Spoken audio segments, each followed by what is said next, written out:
If you're looking for a new hobby or just to educate yourself more on what's in and around our area, we'll consider foraging potentially with our friend Rachel West. Rachel, always good to see you and always good to have you here in studio. How are things?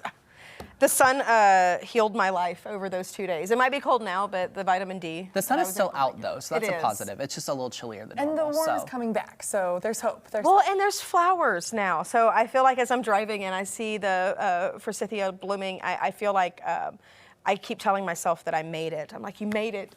It's finally here. Everything's going to start growing, and you don't have to. It's no more just garlic and onions. I've been sneezing and having itchy eyes, so spring is nearly. Spring's coming. I actually agree with that. Yes. Okay, so tell us what we need to know about this. So this is an old-timey plant, and so you will see this sometimes on fence rows and like almost a hedge, or here in Springfield though, this is just growing ornamentally in folks' front yards. So it might, even outside of like the come and goes where they try to make them look like they're like little boxwood plants, you'll see the yellow. They might not be as spindly as they are out, but they do have some really cool characteristics. So if you're trying to make sure that you know that you're looking at the right plant, now I can tell you right now in the Ozarks, there isn't anything else out there that's got bright yellow flowers. So I can pretty much rule out, but to be safe, they have 4 yellow petals, and so it almost looks like a perfect little X. Okay. So if X marks the spot.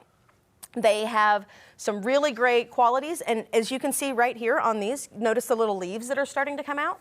So in another week or two is the perfect time to harvest these for tincturing for year-round. But right now, if you've got any kind of respiratory, cold, sniffles, any kind of chest congestion, this is antibacterial and antiviral.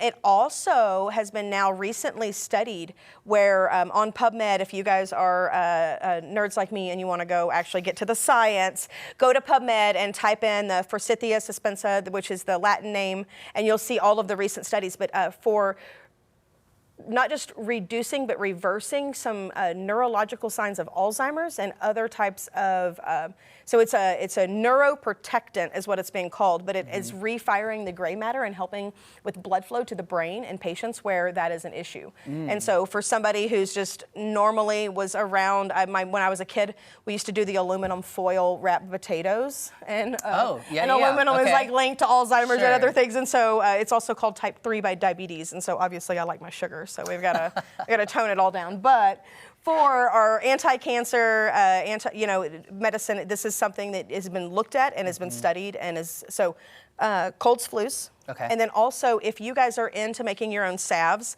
this could be as simple as melting coconut oil in a skillet and then putting it over these flowers and letting it steep, and then rubbing those flowers over a cut or a burn. So those antibacterial qualities, and not just the coconut oil, but also the flowers. Now, I'm completely new to foraging, completely.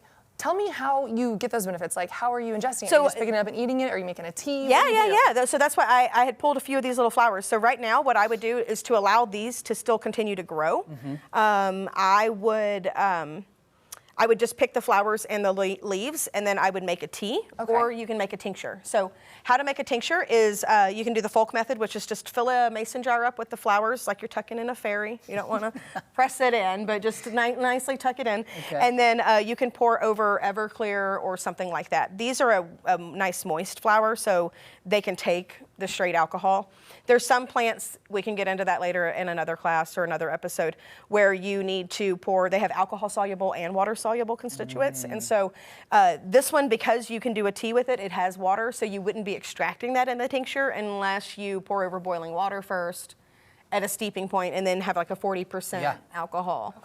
But you can just do it the easy way. Lots of great insight here. You're always so knowledgeable on everything foraging. If people want to keep up, want to learn more, how can they follow you? EatingTheOzarks.com. EatingTheOzarks.com. So easy. Rachel, thank you so much.